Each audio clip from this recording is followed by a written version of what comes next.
very successful in matriculating through the bureaucracies, as we all know as suppliers. You register and you get through and you're approved as a supplier for this major utility, and what next? You know, how do we move through and how do we grow our business, just not on a one-year contract, but on a long-term basis. So a lot of my work was just, studying. Nuclear Security Commission, the Nuclear Regulatory Commission, NEI, just involving myself in all of the regulations, understanding what the regulations were, how it will affect our recruiting efforts, our background checks, cyber security, all the things that are involved with protecting a nuclear power plant. We did that. And so today we're in a very unique position to solve problems throughout the industry. And during the past 8 years, we also took upon ourselves to look at education, because as the industry has been in an uproar since 9/11, trying to put out new statutes, Part 26, fatigue rules. I'm sure you've heard about the air traffic controllers sleeping, and you've also heard about sleeping guards at Peach Bottom and after 9/11. So the regulators are very, very sensitive when it comes to critical protection infrastructures. And so they have implemented new rules that say, the officers can no longer have 2 or 3 jobs like we used to have.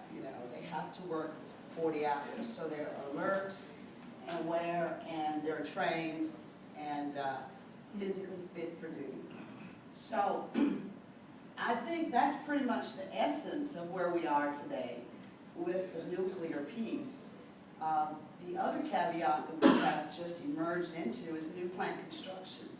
As our president has backed federal loan guarantees for new plant constructions, I think he's put in $35 billion in the budget to build new nuclear in the United States.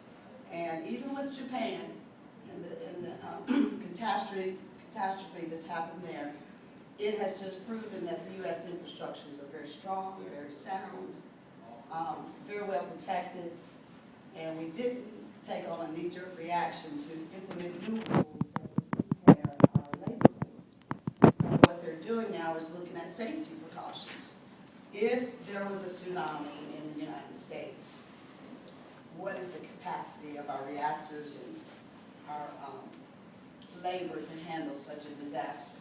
One thing we have going really well for the United States is we're not in Japan. It's the geographical location of the areas, and so we're not prone to those type of weather conditions. But we can improve our safety measures. Look at that. So we have employed about 350 officers, nuclear security officers today. With Duke Energy, Southern companies, there are 3 nuclear plants. And we also have Shaw Construction Power, who's building the nation's 2 new nuclear plants at BC Summer and Jenkinsville, South Carolina, and also Vogelshaw in Georgia, the new plants there. So we have those 2. We're protecting them on security, on a security basis. And we also have with Mississippi Power. That's a lignite coal mine. It's not nuclear, but it's the lignite coal. And the Chinese they've come over and discovered lignite coal in Mississippi, untapped mine. And they have patented the intellectual property per se. And Mississippi is now building this big facility, and we have security on the ground. It's protecting nature and dirt right now, but it's a facility that will be constructed in the next 15 years. So our officers are trained from the beginning, and they can be there through the end. So these are career jobs. And when it comes to cybersecurity, our impact is very minimal with our officers. We do have a due diligence process that we go through. It's highly regulated for training, checkpoints, background checks. We have a very strenuous process. And the goal is try to not allow infiltrators to come in through security, because we're in the ready room, we're in the protected areas. And so it's a very sensitive area if you're not able to catch those terrorists before they come in. So our job is very critical at the very beginning of the checkpoint. As they come into any area, and we protect it all the way through. As far as data, you're going to hear that from my co-partner. And I'm going to stop here and see if there are any comments or questions that you'd like to raise at this time. I have a question. With the growth of nuclear, potential growth of nuclear construction, we're a general contractor, construction manager, and work in the power industry. What would you suggest that contractors do if they are looking to perform work in a nuclear facility? What would be good preparation? I would think, again, study, education is key. Find a problem you can solve. Are there certifications that you have to go through? There are. It depends on what business. Are you referencing something? Construction in particular. Construction. For the construction side, what companies, like I tell you, what Southern companies doing with Volvo 3 and 4, I kind of work in nuclear development. We have plenty of buildings, many things that we're doing outside of our EPC contract with Shaw Westinghouse. I would say talk to who has those EPC contracts and get your foot in the door, but also talk to who will be owning those, which is in this case of nuclear Southern company. We're looking for people, Southern company, most utilities, they are an engineering company, we're a construction management company. So we're looking for companies that can actually do at least 65% of the actual construction. There are pieces that you're gonna manage and you're gonna outsource, but that's what we're looking for construction projects. So height and safety perhaps would be something that you might look for with those The companies? safety record, we're looking for EMRs of 1 or less. We do an in-depth kind of go over your safety, your past projects. So when you start submitting, you meet somebody that's doing 3 and 4, so you're meeting me, you would send me something about what your safety performance has been over the past 3 to 4 years, what projects have you done, and what skill do have you been, small, medium, large, and most of the industrial have done anything in new power, whether it's coal, gasification, hydro, anything like that, or if it's just like a regular office building, whether it's school or whatever. So that's what you would send your portfolio, because that's what we get. We get plenty of people as construction companies, but that's what we're looking for as the criteria, and that's kind of what BC Summer and the other companies, Progress and Scout. Okay, thank you. You make good friends with Miss Glenda. I say that because what I've found in the industry, particularly as a woman, is relationships are key. It is just so key. I've been into situations where I've been outnumbered qualification-wise by a number of big security companies. But it's quality, it's solving problems, and it's relationship. It's, do I believe you? Do I trust you with my critical assets? And I'd say that's probably that big gorilla in the room that you need to massage. So, but I think Linda's a very nice, she's been very helpful. And it's those types of people along the way that kind of move you along through the process. Thank you. Wish you well. Any others? When you reference training, are you doing training on behalf of your client, or just explain what are you doing as it relates to training? Yeah. Well, training. We have to do the nuclear regulatory required training, as far as background check, basic fit for duty training. Now, our clients on the nuclear side, it is a lot of classified information, the M16s, the weapons. So we recruit extensively and we share the training with the client for nuclear officers. And when we talk about the non-nuclear officers, like the Mississippi Power contract, those are construction officers. So we take them through a robust training as far as Security 101, the mindset that you have to think quick on your feet, and the awareness of your surroundings. It's those soft skills that we teach more than anything. And then it depends on the regulations, the requirements as they come up. We have to implement those into our training program, so it's ongoing, just to keep workforce updated. Are you training any other suppliers on site? No, not at this time, but as Glenda mentioned, the Nuclear Protection Academy grew out of the officer placement, TPS. And that was canvassing our clients, the users on the sites, trying to understand what the problems are with retention and high turnover. And that's high in this industry. It's around 30–40% turnover in just security alone. And that impacts the bottom line for your CEOs. You know, when they look at turnover, that's costing them a lot of money. So we focus on turnover, solving problems, and we train these officers as such. So when our clients are able to get this body or this person on site, they have more than just a body. They have eyes, awareness, according to what their specs are. So training is ongoing, and we've pulled out nuclear into a separate academy, just so that we're not only able to train those current incumbents, but also those individuals that are looking for a career in nuclear. Then we bring them in and give them security 101 and prepare them for a career in this field. Did that answer your question? Thank you. Any others?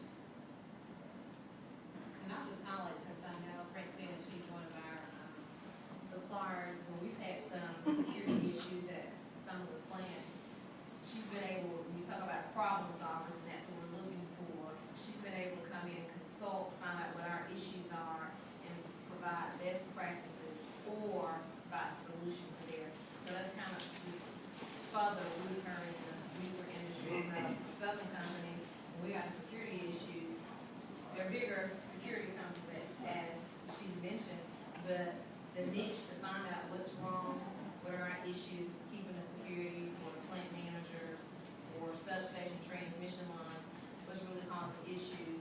Phrantceena, TPS company, was able to step in where most companies, you send in a big company, it goes all over and they come back 2 or 3 months later. So that was one thing that we really liked about TPS, that they really are trying to engage and see what our issues are coming down the road. Yes, thank you for that. And that is another thing for any suppliers here that are really looking to get into this space of nuclear or energy in your respective fields. I believe solving problems is the answer. Study, it's very hard, it's very regulated, and it's critical protection infrastructures. And so if you can imagine that being a national infrastructure of concern, then you really need to understand what the issues are, and if you can provide a solution and build those right relationships, I think the sky's the limit. It's an open market in this space, and it will be for years to come. And it transcends race, it transcends gender, it transcends all the boxes that we're typically looking at, and it focuses on solutions, business solutions. And those other boxes are certainly a bonus to our prospective clients. Yes. Who are your customers other than the Southern Company? We have Southern's, Alabama Power, Georgia Power, Mississippi Power. We have the 3 nuclear plants. Southern's a big company. We have Duke Power. We've had them for 9 years, and just renewed for another 5. And they just acquired Progress Energy. So we have all of Duke's sites, nuclear sites, and the new construction site that's going up in South Carolina. I was asking because I'm at DT Energy, which is in Detroit, Michigan. We also have a nuclear facility, so I want to get your card before I leave. Sure. I've talked with a few of those guys over there. Yes, sir. Is it appropriate or not appropriate, or is it confidential to say what some of the security concerns were that came up for the nuclear? Is that, I mean, if it's not appropriate, fine, but I'm just kind of curious what type of things came up. Most of them were cyber terrorist related. Earlier this year, and I guess I'll answer this part. Earlier this year, there was a worm that was sent out over internationally, and Southern Company was not impacted based on a lot of controls and processes we had in place. But Iran and a couple of other Middle East companies were affected. But Phrantceena Company. So that was IT related, right? So you have to get into that part of it too, the IT? Yeah, because, you know, it impacts and shut down. When Phrantceena people around people, all power, say, you know, the transmission line, substation goes, that's when Phrantceena's group take over the physical to maintain control and order for that plant. So if everything shuts down, just like, I guess, Japan, you know, lights out, somebody has to maintain order on the ground.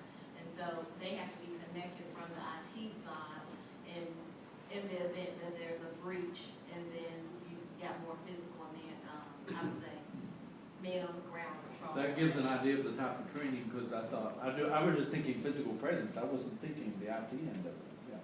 So that's the piece that, you have, if anybody's ever been to a nuclear plant, I grew up transmission distribution until I moved to nuclear. So I know what I was signing up for, when I got there.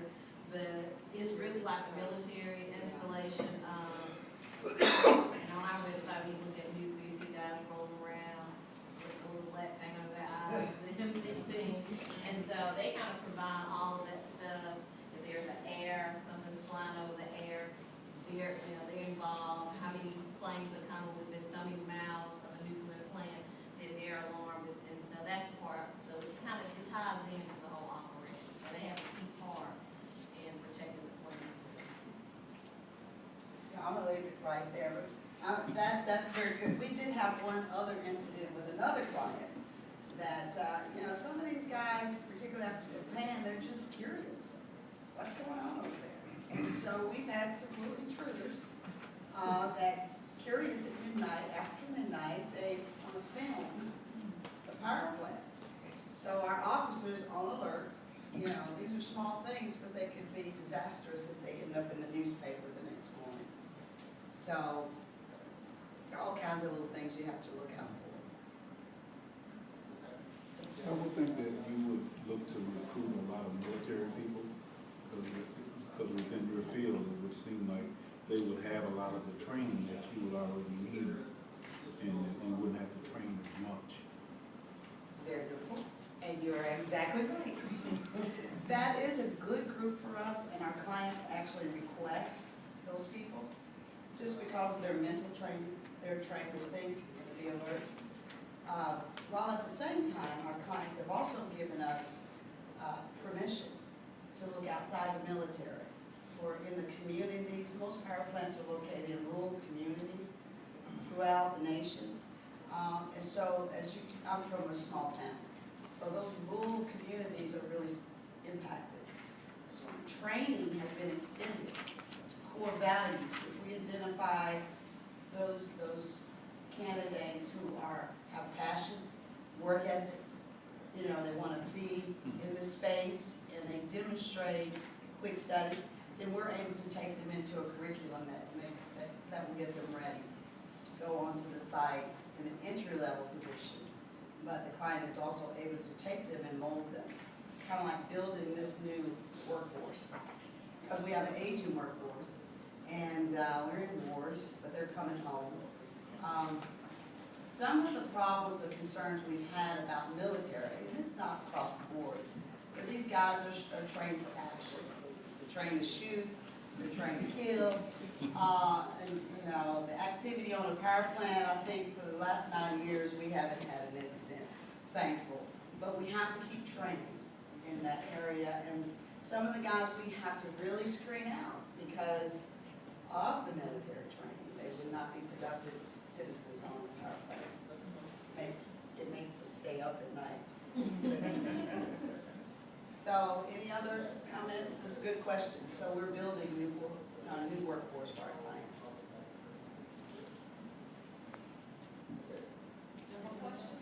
Thank you very much. I enjoyed the speech, and I'm going to turn it over to